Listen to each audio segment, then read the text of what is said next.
ઉપર એ બાજુ. હા, ધ્યાન આપો. શું કહો છો? અચ્છા, નેક્સ્ટ ટાઈમ જશું. હા,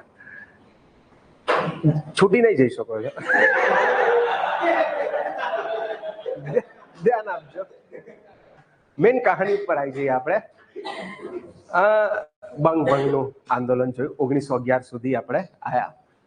એના પછી જોવા જઈએ તો ભારત દેશમાં મોટી કોઈ રાજનીતિક ઘટના બને છે. તે બને છે 1915માં. આપણને બધાને ખબર છે કે 9 જાન્યુઆરી 1915 દક્ષિણ આફ્રિકાથી આપણા મોહનદાસ કરમચંદ ગાંધી એટલે કે આપણા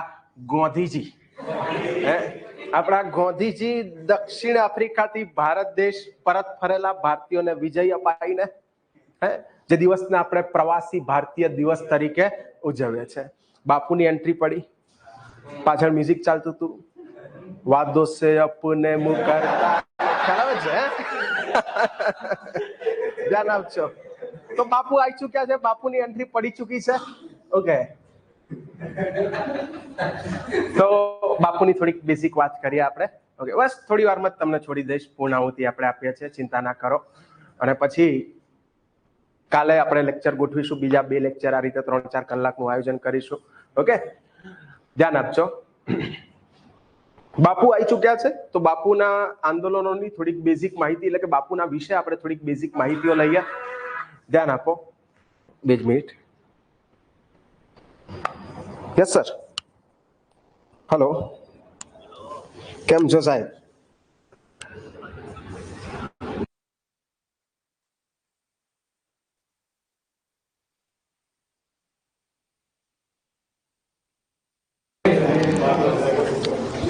આ તરફ ધ્યાન આપો દોસ્તો.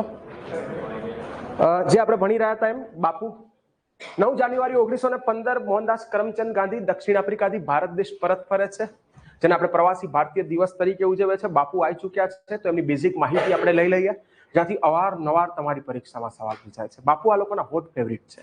એક સવાલ બાપુનો જનરલી હોય જ. ઓકે, બાપુ અથવા બાપુને સંલગ્ન કોઈ આંદોલન કે આવું કંઈ પણ હોય તો એમાંથી જનરલી સવાલ હોય જ. તો બાપુની વાત આપણે શરૂ કરીએ, કેમ કે 1915 જ્યારે આવે એટલે કોઈ પણ પુસ્તક એમાં મોટું ટાઇટલ મારેલું હોય હિસ્ટ્રીની પુસ્તકમાં, ગાંધી યુગ. કેમ કે હવે 1915 થી લઈને 1947 સુધી તમને દરેક જગ્યાએ ક્યાંક ને ક્યાંક બાપુ બાપુ બાપુ જોવા મળશે. બધા બાપુએ માથા માર્યા, જ્યાં જાય ત્યાં. પેલા અમુક નહીં હોતા, કઈક ચર્ચા ચાલતી હોય તમારી, આ શું થયું, શું થયું, હા શું થયું, બધા ગુસ્સા જ. બાપુનું એવું જ હતું. તો બાપુની બેઝિક માહિતી લઈએ. આપણે બધાને ખબર છે 2 ઓક્ટોબર 1869 ના રોજ બાપુનો જન્મ થયેલો હતો. ક્યાં? પોરબંદર. અને પોરબંદરમાં કીર્તિ મંદિર ખાતે એમનો જન્મ થયેલો હતો. બાપુ એમના પિતાનું નામ હતું, શું નામ હતું? મોહનદાસ નહીં, કરમચંદ ગાંધી. મોહનદાસ તો એમનું નામ હતું. બાપુના પિતાનું નામ શું હતું? કરમચંદ ગાંધી. બાપુના માતા શું નામ હતું? પુતળી. એટલે પુતળીબાઈ. ઓકે, બાપુના માતાનું નામ હતું પુતળીબાઈ. કસ્તુરબા નહીં, સેટ ના કરતા. કસ્તુરબા બા એટલે માતા, એ રીતે સેટ ના કરતા. ઓકે, હા. બાપુ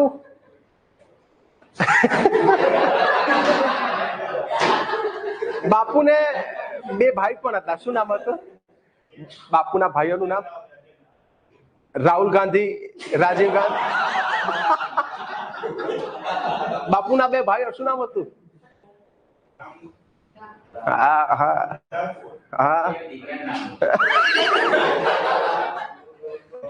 ये पूरा फैमिली में ही लोचा है.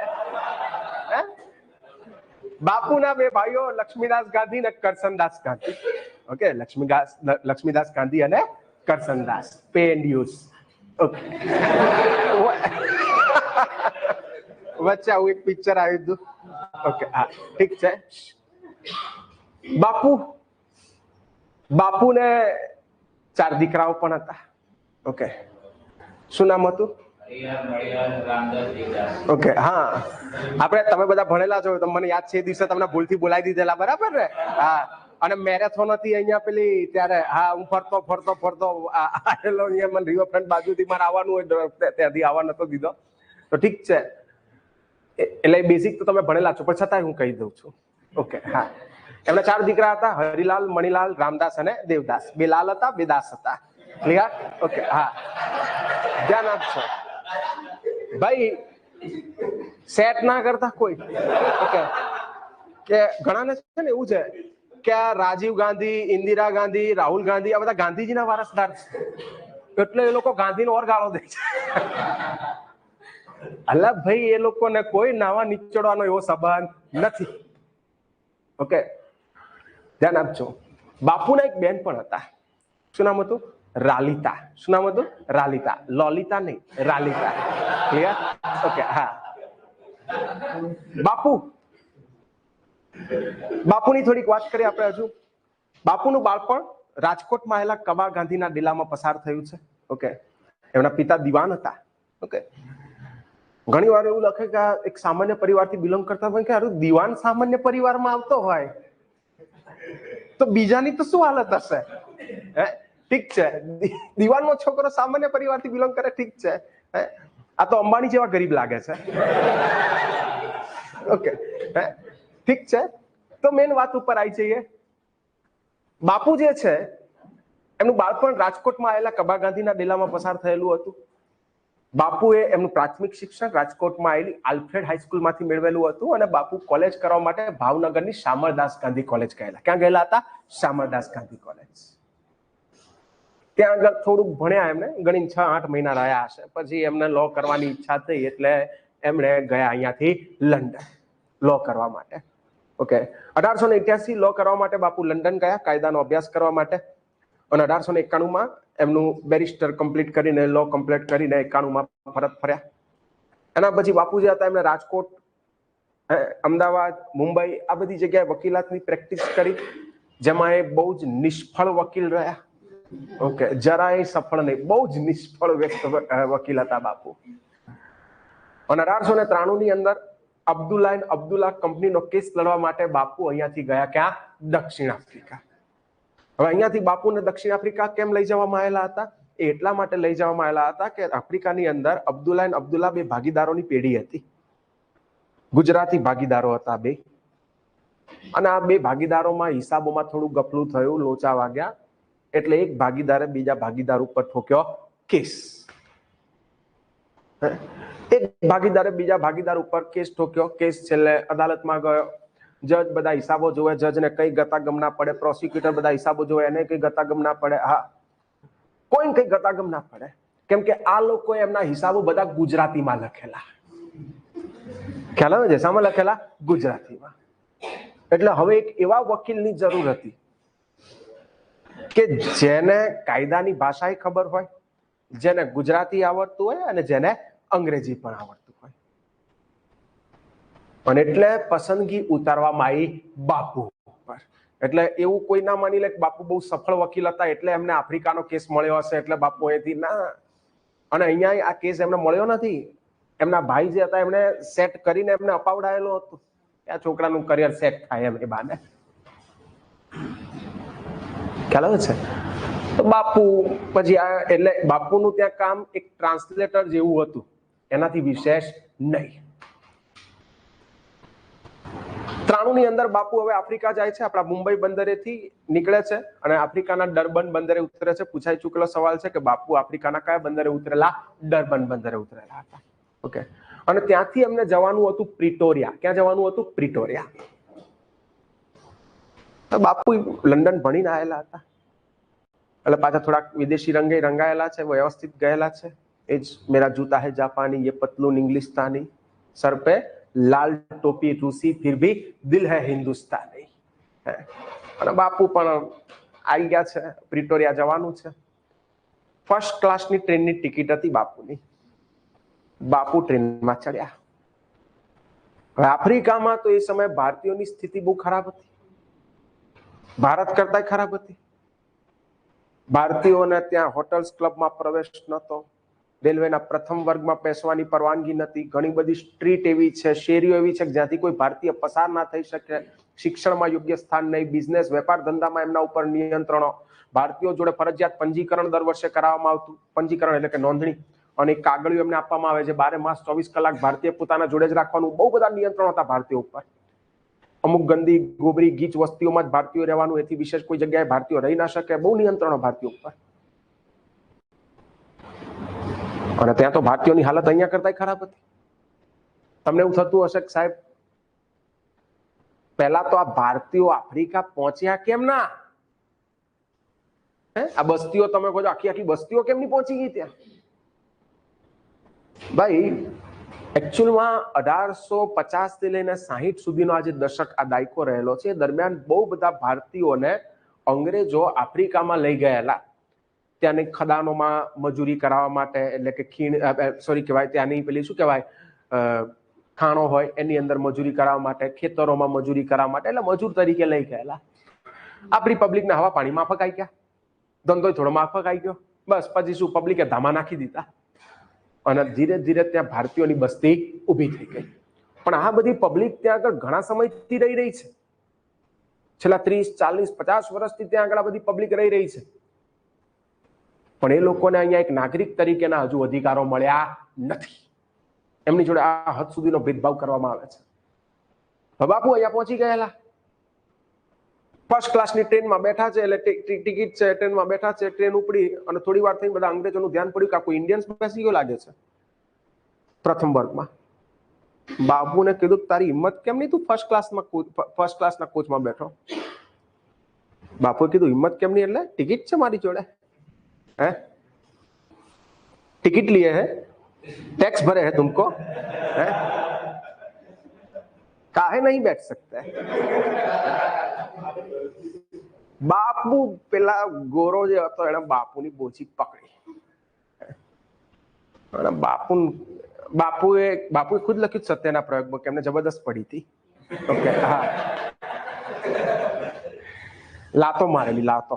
ઓકે, અને આજે હું અહીંયા વર્ણન કરી રહ્યો છું એ થોડુંક તમને વ્યવસ્થિત આમ સીધું કહી રહ્યો છું. તમે એને આખું ડિટેલિંગમાં જયારે સત્યના પ્રયોગમાં વાંચશો તો એમાં બધું બતાવ્યું છે કે અહીંયાથી અહીંયા હું આવી રીતે ટાંગામાં ગયેલો, ત્યાંથી ત્યાં આ રીતે અહીંયા બેઠેલો હતો, મને અહીંયા જગ્યા ના મળી તો આમ બેઠો, અને આવું બધું અંદર લખેલું છે. આપણે એટલું બધું ડિટેલિંગમાં નથી જવું.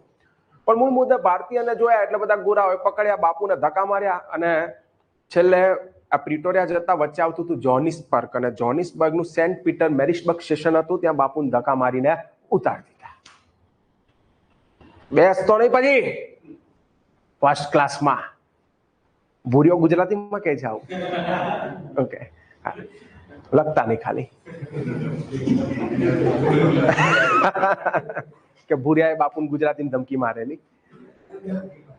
બાપુ હચમચી ગયા એકચ્યુઅલમાં કે સાલું હું ખાલી એક ઇન્ડિયન છું, એક ભારતીય છું, એટલે મારી જોડે આજ સુધીનો ભેદભાવ કરવામાં આવે. કદાચ એ સમયે બાપુને કાસ્ટ સિસ્ટમ થી શું તકલીફો છે, સમસ્યા છે કે કોઈ સમાજની અંદર જન્મી ગયો જેની માટે એનો કોઈ વાંક જ નથી, અને એને જે હડસેલવામાં આવે છે, એને તુચકારવામાં આવે છે. કદાચ બાપુને એ સમયે જ અહીંયા આ વસ્તુ રિયલાઇઝ થઈ હશે. બાપુને ધક્કા મારીને ઉતારી દીધા. હવે બાપુ, ટ્રેન તો ચાલી ગઈ, અમને ખબર પડી કે હવે ટ્રેન તો નીકળી ગઈ, બીજી ટ્રેનની તપાસ કરીએ, જે બનવાનું હતું એ બની ગયું, ચલો ઠીક છે. બાપુ બીજી ટ્રેનની તપાસ કરવા ગયા, ખબર પડી ટ્રેન તો બીજા દિવસે છે. તો કે હવે તો કે કઈ નહીં, હવે રાત અહીંયા રોકાવું પડશે. એટલે બાપુને થયું કે જાઓ, ચલો આપણે કઈ નહીં, બહાર જઈએ કે હોટલ બોટલની વ્યવસ્થા કરીએ એમ. એટલે હોટલની બોટલની નહીં. ઓકે, હા, એટલે બાપુ વ્યવસ્થા કરવા નીકળ્યા છે હોટલની, લોજ બોજ કંઈક જોઈએ એમ. પણ જેવા ત્યાં હોટલે જાય, આ ગરીબ વ્યક્તિ હોટલ શોધી રહ્યા છે. ઓકે, બાપુ એક સામાન્ય પરિવારથી બિલોંગ કરતા હતા. ઓકે, જેવા કોઈ હોટલે જાય તરત જ જોવે કે કોઈ ઇન્ડિયન છે એટલે ના પાડી દે. રૂમ ખાલી હોય તોય ના પાડી દે, ચોખ્ખું કહી દે કે અમે કોઈ ઇન્ડિયનને રૂમ નથી આપતા. એટલે ફરીને છેલ્લે બાપુ થાક્યા પાક્યા પાછા આવ્યા અને આખી રાત સ્ટેશન ઉપર થથડતી કડકડતી ઠંડીમાં ત્યાં પડી ગયા. સવાર પડતા ગુજરાતી પાણી માથે ચડી ગયેલું. તારું નાસા ના જવા દે. ફર્સ્ટ ક્લાસના કોચમાં નાસા ના જવા દે, એવો કઈ કાયદો તો નથી. બાપુ ગયા પાછા ટિકિટ કાઉન્ટરે, બીજા દિવસે ટ્રેન હતી, ગયા, કીધું કે લાવો ભાઈ ફર્સ્ટ ક્લાસની ટિકિટ આપો.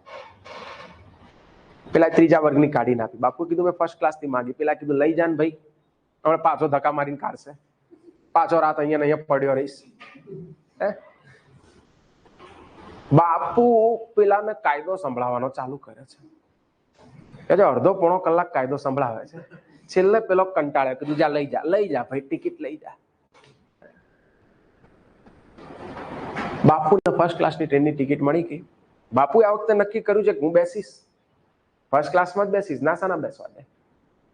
અને આ વખતે જો મને એ લોકો ધક્કા મારશે કે આવું કઈ પણ મિસબિહેવ કરશે, હું એને સાંખી નહીં લઉં, હું વિરોધ કરીશ એનો, ઉતરી નહીં જો એ રીતે. ફરીથી ટ્રેન આવી, બાપુ પાછા ચડ્યા, ટ્રેન ઉપડી, ગોરા લોકોનું ધ્યાન પડ્યું કે ફર્સ્ટ ક્લાસના કોચમાં કોઈ ઇન્ડિયન બેસી ગયો છે. પાછા બાપુને ધક્કા મારવાના ચાલુ કર્યા, પણ આ વખતે બાપુ કરી રહ્યા છે સામે વિરોધ. છેલ્લે એક ગોરો બેઠેલો, અંગ્રેજ બેઠેલો, આ અફરાતફરીનો માહોલ થોડોક ચાલી રહ્યો હતો, હોહા ચાલી રહી હતી. એને કીધું ભલે બેઠો ભાઈ, બેસવા દો ને.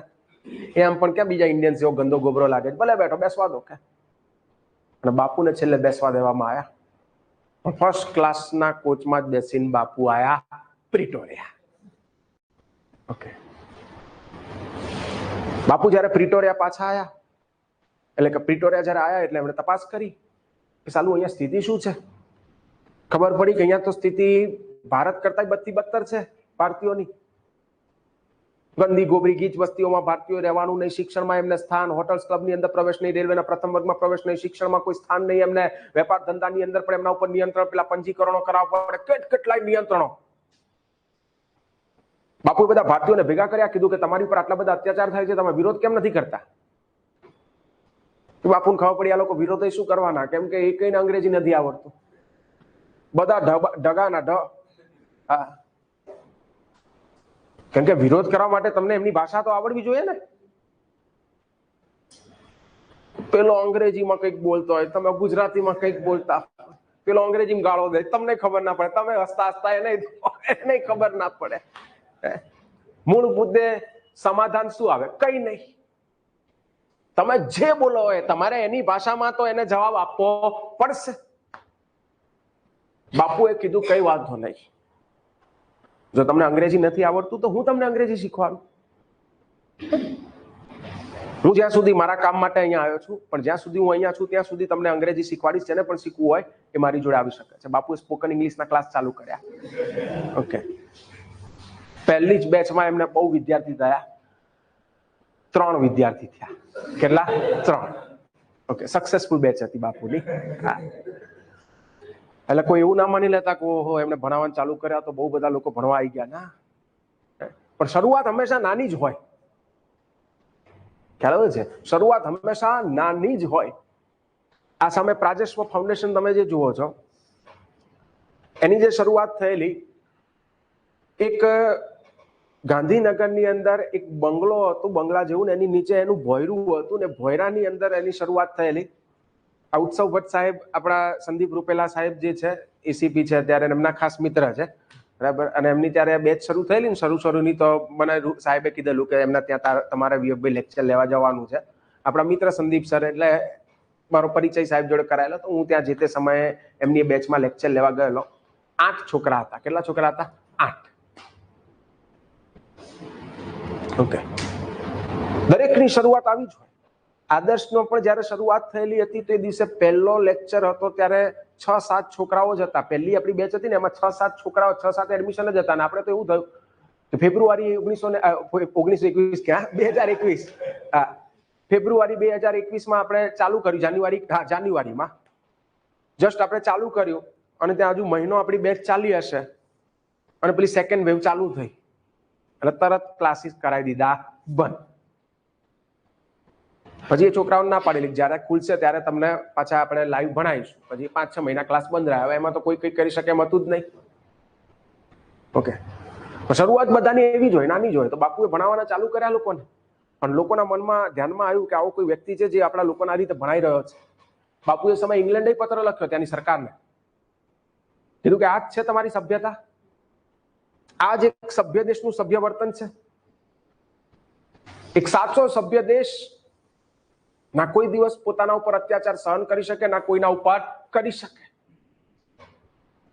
એક તરફ તમે બ્રિટિશ સામ્રાજ્યની મોટી મોટી વાતો કરો છો ને એક તરફ અહીંયાના ભારતીયો પર આ હદ સુધીના અત્યાચારો કરો છો. એને એક માનવ તરીકેના સરખા અધિકારો નથી આપી શકતા તમે. તો આજે બાપુના આ પત્રએ પાર્લામેન્ટને હચમચાઈ નાખી દે. બીજું બાપુ તો અહીંયા એમના કામથી આવેલા હતા, એટલે એમનું કામ એક તરફ પેલું ટ્રાન્સલેટર જેવું જે બધું કામ હતું એ ચાલી રહ્યું હતું. બાપુનું કામકાજ બધું પતી ગયું, ગણીને 20-21 દિવસનું કામકાજ હતું, બધું પતી ગયું. એટલે બાપુ હવે અહીંયાથી નીકળી રહ્યા હતા. હવે એ સમયે ત્યાંની સંસદમાંથી એક કાયદો પસાર થવાનો હતો, જેમાં ભારતીયોને એમના સામાન્ય અધિકારોથી વંચિત રાખવાની વાત હતી. મતાધિકાર જેવો જે એમનો અધિકાર છે એનાથી પણ ભારતીયોને વંચિત કરી દેવાની વાત હતી. બાપુએ કીધું આ તો અયોગ્ય કહેવાય. બાપુ કાયદાની ભાષા જાણતા હતા, એટલે બાપુ એની સામે અરજી કરી. એ કાયદો પસાર થવાનો હતો પણ પસાર થઈ શક્યો નહીં. બાપુ તો આટલું કામ કરી દીધું, બાપુ હવે પાછા નીકળી રહ્યા છે. પણ આપણા બધા ભારતીયોએ બાપુને રોકી લીધા. કીધું કે ના જાઓ.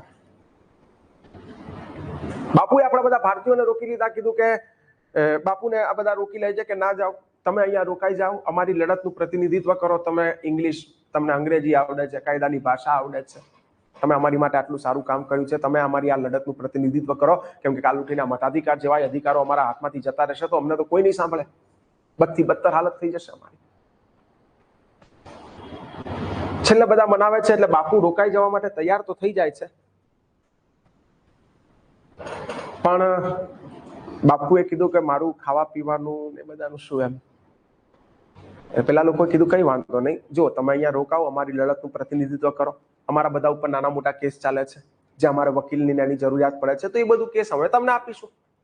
એ બાને અમારું કામ થઈ જશે અને તમારું પણ રોજી ગુજરાના બધું ચાલ્યા કરશે. અને આમ બાપુ ત્યાં રોકાઈ ગયા. 1893 ગયેલા બાપુ 1915 પાછા ફરે છે. તે દરમિયાન બાપુએ આંદોલન, એ દરમિયાન બાપુએ લગભગ તમે સમજો 93 15 પાછા આવે છે એટલે 22 વર્ષ બાપુ રહ્યા ક્યાં આગળ? આફ્રિકામાં. અને 22 વર્ષ દરમિયાન બાપુ આફ્રિકામાં રહ્યા. ત્યાં એમને લડત ચલાવી ભારતીયોના હક માટેની, ભારતીયોના અધિકાર માટેની. આ રંગભેદની નીતિનો વિરોધ કર્યો.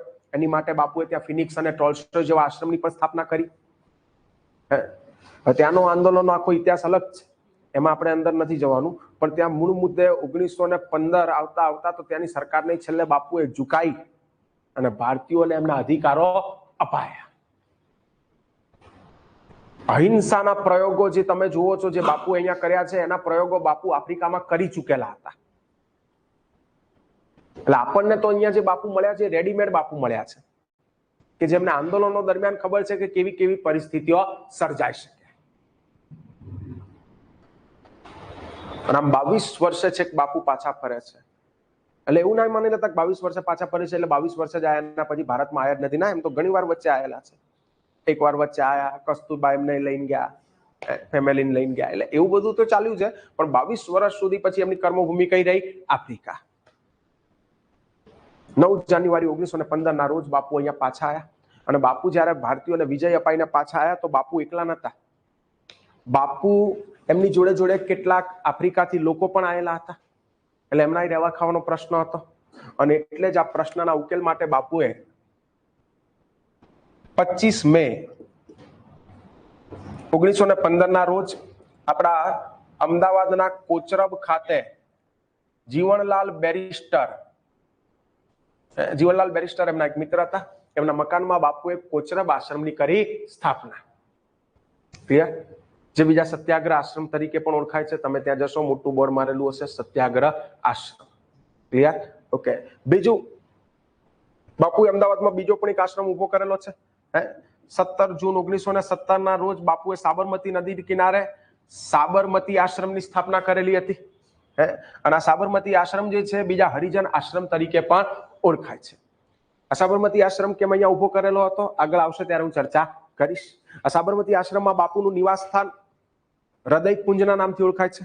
ઇવન બાપુને અહીંયા મળવા માટે જે બધા વિઝિટર્સ આવતા હતા એ લોકોની રોકાવાની એક જગ્યા હતી, જેને આપણે નંદિની તરીકે ઓળખીએ છીએ. શું કયા નામથી ઓળખે છે? નંદિની.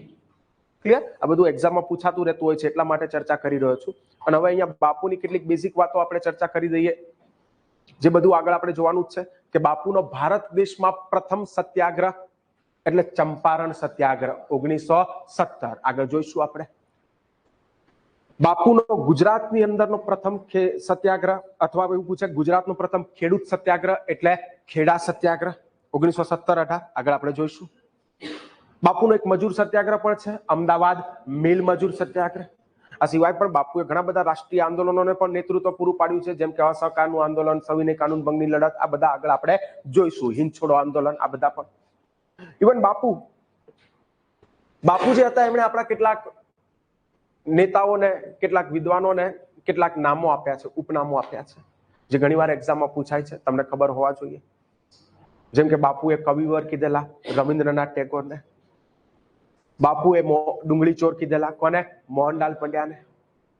બાપુએ દેશબંધુ કીધેલા કોને? ચિત્તરંજન દાસને. બાપુએ સવાઈ ગુજરાતી કીધેલા કોને? કાકા સાહેબ કાલેલકરને. બાપુએ કોકિલ કીધેલા કોને? સરોજિની નાયડુને. ખ્યાલ આવ્યો? બધા બાપુએ આપેલા ઉપનામો છે. બાપુએ રાષ્ટ્રીય શાયર કીધેલા કોને? ઝવેરચંદ મેઘાણીને. બાપુએ નેતાજી કીધેલા કોને? સુભાષચંદ્ર બોઝને. તો સુભાષચંદ્ર બોઝને નેતાજી કહેવા વાળા કોણ હતા? બાપુ. તો બાપુએ લોકોને ઉપનામો આપ્યા. તમે લોકોના નામ પાડો તો તમારા પડે. હકીકત છે. તો બાપુના નામ પડ્યા. જેમ કે બાપુને બાપુ કીધેલા કોને? ઝવેરચંદ મેઘાણી.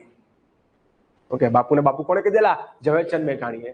બાપુને અર્ધનગ્ન ફકીર કીધેલા કોને? વિન્સ્ટન ચર્ચિલે. બાપુને વન મેન બાઉન્ડ્રી કીધેલા કોને? માઉન્ટબેટને.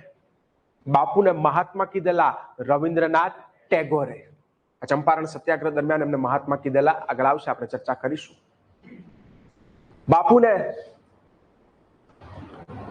બાપુને મિકી માઉસ કીધેલા કોને? હા, સરોજિની નાયડુ. એમના કાનામાં હતા ને સુપડા જેવા, મિકી માઉસ જેવા. હા, એ મિકી માઉસ એ સમય કોમિક હતું, એક કાર્ટૂન. તો એમને મિકી માઉસ કીધેલા કોને? સરોજિની નાયડુ.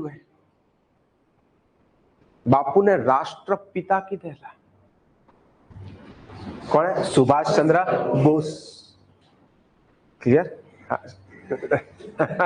હા, કીધેલા. હું ખોટું નહીં કહેતો. ઓકે, હા, ધ્યાન આપજો. બીજું ભાઈઓ બહેનો, હા, કંટ્રોલ ઉદય. હા, મેન વાત ઉપર આવી જાય. આ બધા બાપુને મળેલા ઉપનામો છે. ખ્યાલ આવે છે? ઇવન બાપુએ ઘણા પુસ્તકો લખ્યા છે. જેમ કે બાપુનું પુસ્તક છે એમની આત્મકથા, કઈ? સત્યના પ્રયોગો. બાપુનું એક બીજું પુસ્તક છે સત્યના પ્રયોગ. એ સિવાય બાપુનું એક બીજું પુસ્તક હિન્દ સ્વરાજ. ઓકે, જે બાપુનું પુસ્તક છે. બીજું બાપુનું પુસ્તક છે સર્વોદય, જે રસ્કિનના પુસ્તક અન્ન ટુ ધી લાસ્ટનો ગુજરાતીમાં અનુવાદ છે. બાપુએ અન્ન ઉપર પ્રયોગ કર્યા તો એના ઉપર પુસ્તક લખી નાખ્યું. બાપુએ જે કર્યું એના ઉપર લખી નાખ્યું. ઓકે, હા, ઠીક છે. બાપુએ જે હદ સુધીના અન્નના પ્રયોગ કર્યા છે તમારે કરવા નહીં. ઓકે, રાષ્ટ્રપિતા એ નતા ખાતા પીતા. ઓકે, અને તમને નહીં ખાવા તે ખાવાનું. ઓકે, જિંદગી માણી લેવાની. પછી એવું ના થાય ગયડા થયા મોંમાં દાંત રહ્યા નહીં કે હવે માર ખાવું છે, હવે પીઝા ખાવા છે. પીઝા હવે ચવાતા નથી. ઓકે, અને પીઝા ચાય લઉં તો કે હવે આંતરડા નહીં પચાવી શકતા. ઓકે, તો જ્યારે જે સમય પ્રમાણે જલસા કરી લેવા. ઓકે, ધ્યાન આપજો. હું કોઈ સંત મહંત સાધુ સંત નથી, એટલે હું ખોટા એવા પ્રવચન નહીં આપું. ઓકે, હું પ્રેક્ટિકલ અપ્રોચની જ વાત કરીશ કે આજે હાથ પગ ચાલે છે, ફરવાનો મોકો છે તો ફરી લેવું. ઘરડા થઈને ફરીશું.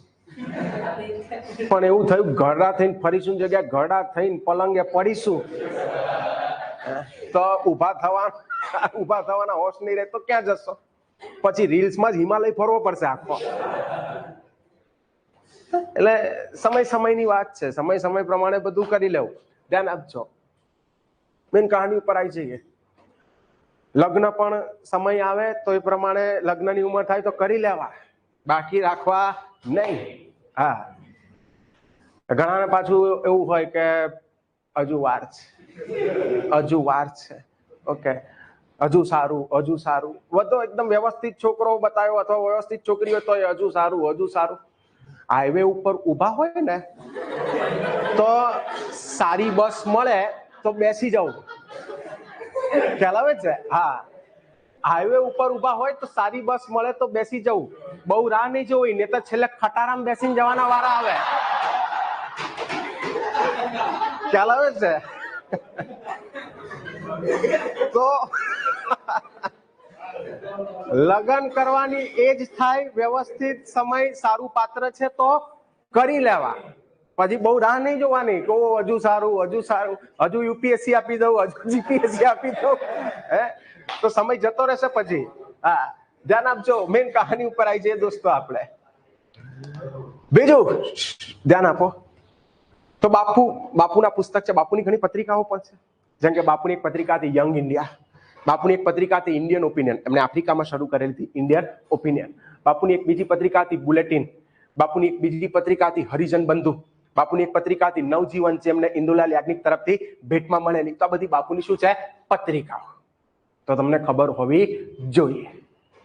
ક્લિયર?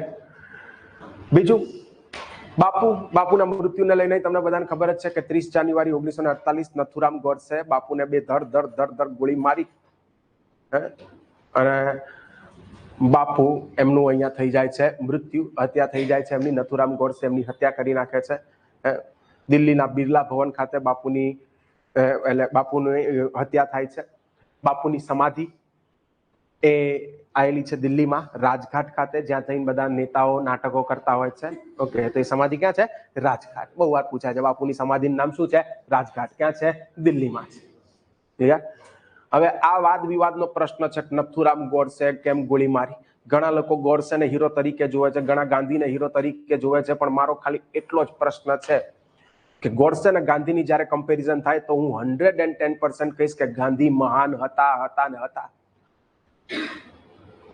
ચંપારણ સત્યાગ્રહ, ખેડા સત્યાગ્રહ, આવા બહુ બધા સત્યાગ્રહ જ્યાં ખેડૂતોના હિતની વાત હતી તો બાપુ ઉભેલા હતા. ત્યાં અમદાવાદ મિલ મજૂર સત્યાગ્રહ, જ્યારે મજૂરોના હિતની વાત હતી તો ત્યાં બાપુ ઉભેલા હતા.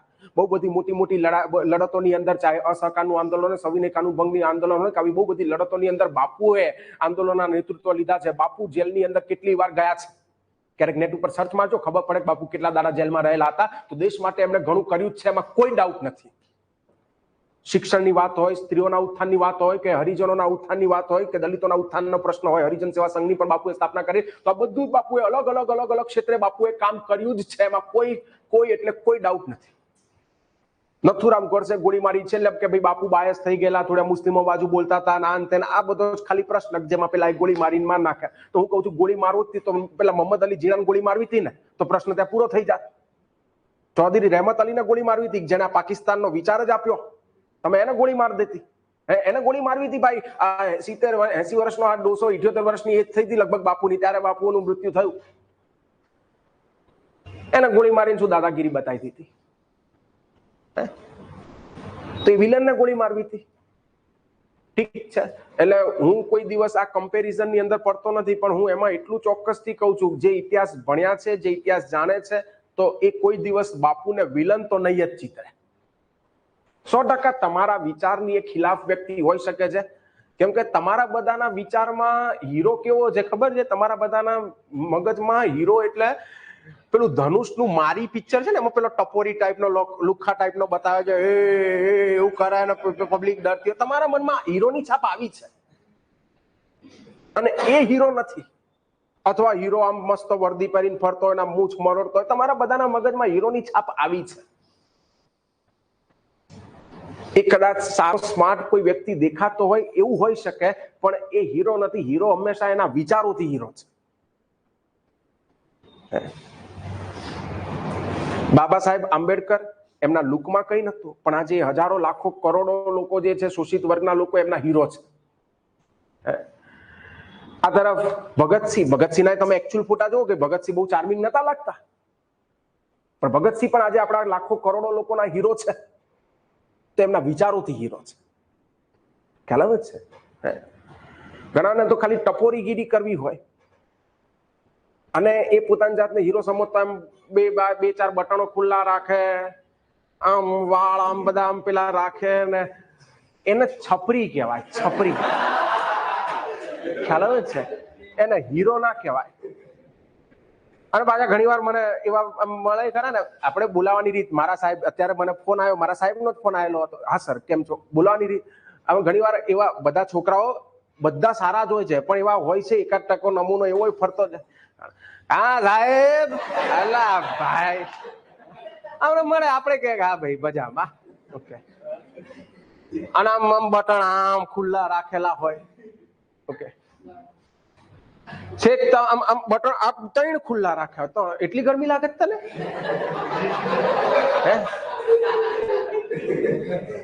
એટલે એ તમને કોઈને એવું લાગતું હોય કે હું એમાં કુલ દેખાવ, ના કુલ નહીં દેખાતો ભાઈ, તું એમાં લુખ્ખો ટપોરી દેખાય છે. પછી કઈ અમને કોઈ મળતી નહીં તો તને ના જ મળે, કોઈ હા ના પાડે તને. ખ્યાલ આવે છે? માણસ જેવા રહો, ઓકે. બોલચાલ થોડીક સારી હોય તમારી, અમુકનો નેચર એવો, અમુકનો નેચર એકદમ સડેલો હોય.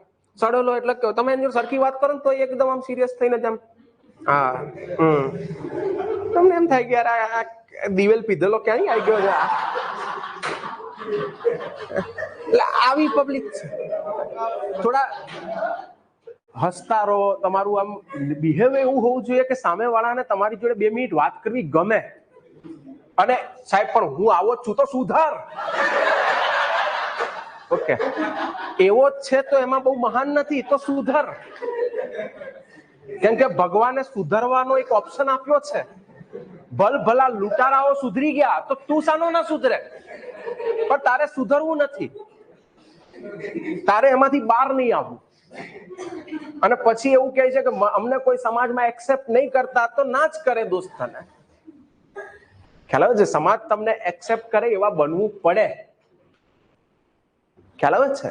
હે કઈ નહીં. તો આ બાપુ આવી ગયા છે, બાપુની એન્ટ્રી પડી ચૂકી છે. આગળ એમના આંદોલનોની બધાની આપણે ચર્ચા કરીશું. મળીએ નેક્સ્ટ લેક્ચરમાં, ઓકે.